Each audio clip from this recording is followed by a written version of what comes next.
Hello, my name is PaulMosher. I'm with Tankless water heaters. We're in my basement here. We're going to look at what it takes to install a tankless water heater. There are four main categories when it comes to installing a tankless water heater for one of your customers. When doing a site survey, you want to keep in mind venting the appliance, your gas supply, your water quality, and your electrical connection. Let's start with venting. Tankless water heaters require a Category 3 stainless steel exhaust. The reasons are twofold. First, because tankless water heaters operate at a higher efficiency than tank-type water heaters, they do have the ability to develop condensation along the inside of the venting. The stainless steel resists any kind of corrosion from that condensation. Second, because all tankless water heaters are power vented, every connection within the stainless steel piping is silicone sealed. This will prevent any carbon monoxide leakage. Because of the cost of stainless steel, it is recommended that you mount the heater in a position that will limit the vent run length. You could always run your copper and your gas line to the water heater at a much affordable rate. When installing a tankless water heater in cold weather climates, it is highly recommended you utilize a backflow damper, as well as a vertical condensate drain. This will make sure that you do not have any cold air rushing into the heater from the outside.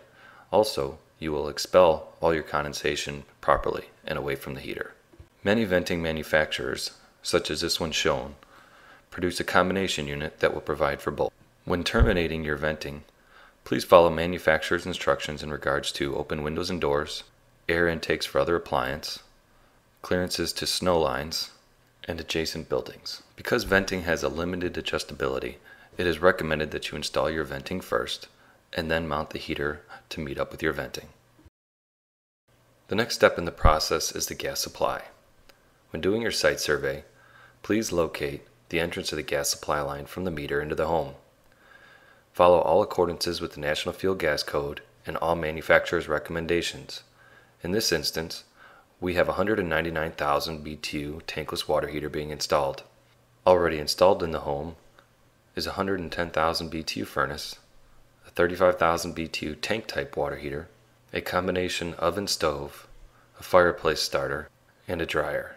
Based on our calculations, we have just under 200,000 BTUs already required within this home. By adding an additional 199,000 BTU requirement, we have now exceeded the limit of most gas meters that are installed in everyday homes. You can call your local gas company to have them upgrade your meter from a 200,000 BTU meter to a 400,000 BTU meter, as shown in this example. Many, if not all, gas suppliers will provide this upgrade for no charge. While the gas company is at the house upgrading the meter, please have them check the manifold pressures of the system. Tankless water heaters require anywhere between 5.5 inches of water column to 10.5 inches of water column on natural gas, and slightly higher with LP. Please read your manufacturer's instructions to obtain the best recommendation on your installation. The next step in the process is connecting your water. During the site survey, please make note of the water quality within the home. If the home utilizes hard water, a water softener is recommended. Without it, you can develop scale within the copper heat exchanger. This will diminish the life of the heat exchanger, just like scale does to a tank-type water heater. Although it is very easy to flush and clean the scale from a system with the set of isolation valves, as seen here, it is recommended a softener is used in hard water situations anyway. Most municipalities will operate between 4 and 8 grains per gallon. If you exceed 8 grains per gallon, please contact your local water conditioning specialist. To install the hot and the cold lines to the heater, tap into the current hot and cold lines, bring your cold water into the heater, and your hot water out. It's as simple as that. Most manufacturers recommend the use of isolation valves for servicing or cleaning. Most valve kits include a pressure relief valve. In some instances, municipalities will require the use of a pressure and temperature relief valve. If this is the situation, please put on a TNP valve and do not use the pressure relief valve that was included in the kit. When you're done installing the water lines, please bleed all the air out of the system and allow the system to run for 5 minutes. Afterwards, shut the system back down, remove the cold water inlet filter, and check for any debris or flux. If any is evident, please go ahead and clean the filter and replace it. You are now ready to move on to the next step. The last step is the electrical connection. All gas-fired tankless water heaters require the use of electricity to operate. The electricity is not used to heat the water, but rather run the controls that operate the unit.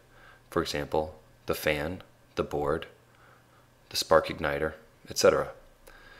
Most require 120 volt alternating current and run typically at less than half an amp. This is a very minimal draw compared to most appliances. Many manufacturers will include a pigtail or some kind of electrical connection to connect to. You can plug the pigtail into the closest wall outlet, as seen here, or if you prefer to run conduit to your tankless water heater, you can do that as well. The last step in the process is startup. You've already bled the water lines. Go ahead and bleed the gas line. If you haven't plugged the unit in, go ahead and do so now. Find the nearest hot water fixture and turn on a hot water tap. You'll see that the first initiation may take up to 15 seconds. This is because the computer is running diagnostics on the system. Any subsequent initiations will only take anywhere between 6 to 8 seconds to get the water up to full temperature. At this point in time, you've completed the installation. Congratulations! Please take the time to point out to your homeowner some of the many advantages that they have gained by going to a tankless water heater, such as endless hot water with a steady temperature supply, the gas savings that they'll be receiving, and much more. From all of us in the tankless water heating industry, we thank you.